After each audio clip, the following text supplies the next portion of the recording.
I let out a couple of lame huffs and watched my hot breath briefly condensate on my laptop screen.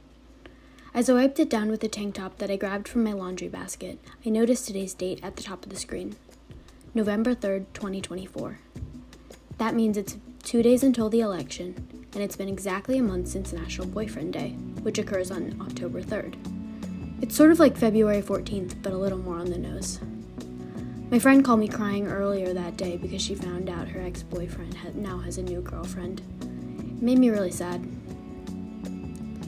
My screen didn't look cleaner after I rubbed it with the tank top. It actually looked worse. I have a thing about cleaning my laptop. It's nothing deep, I just hate doing it. It looks so bad that often people tell me I should clean it. I always laugh and say, I know. I secretly wish one of those people who cared enough to comment on it would just clean it for me. It's kind of weird that I don't want to clean my laptop because my room is really clean and showering's one of my favorite parts of the day. I vacuum all the time, and my worst trait as a roommate is taking too long in the shower when I wash my hair. I notice I go through my shower products faster than my 3 roommates.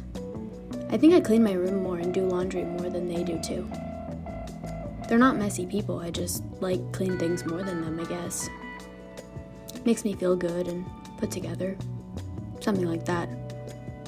But I'm told to clean my laptop screen frequently. I don't need someone to tell me to clean my room more or shower more. But I just don't want to clean my laptop.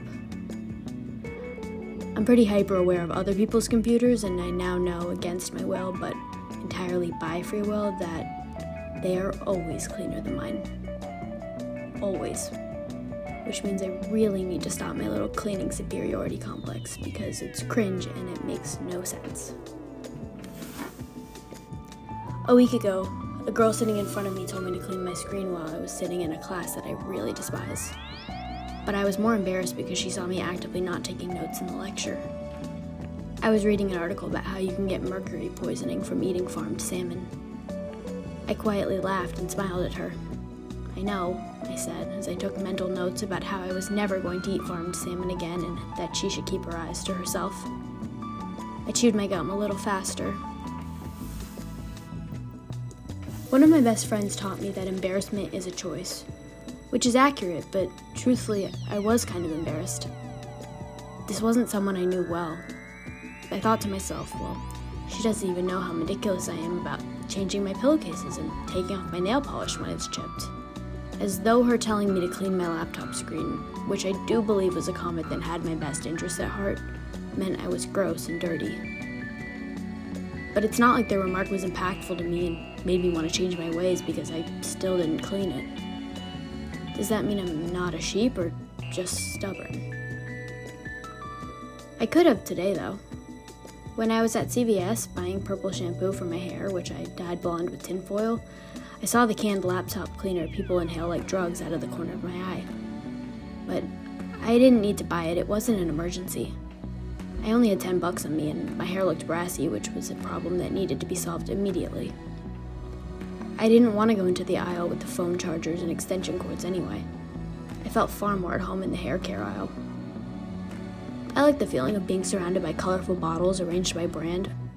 Plus, it's next to the other aisle I like, the makeup aisle. I can excuse the fluorescent lighting and gray carpeting. I compared and contrasted the shampoos, even whipping out my phone to see if the ones I picked out had good reviews on Reddit. When I was leaving the store, I saw the laptop cleaner again out of the corner of my eye.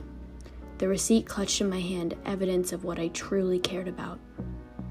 Maybe I didn't care about technological cleansing because it wasn't a part of my physical? Was I that shallow?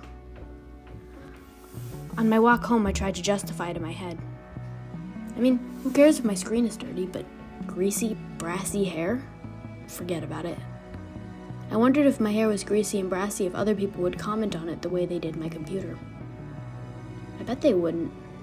It takes a rare person to actually say that to you. Most people are pretty scared to say something critical about how you look to your face. I'm not really any better, though. I mean, I probably wouldn't tell someone their hair looks greasy and brassy to their face.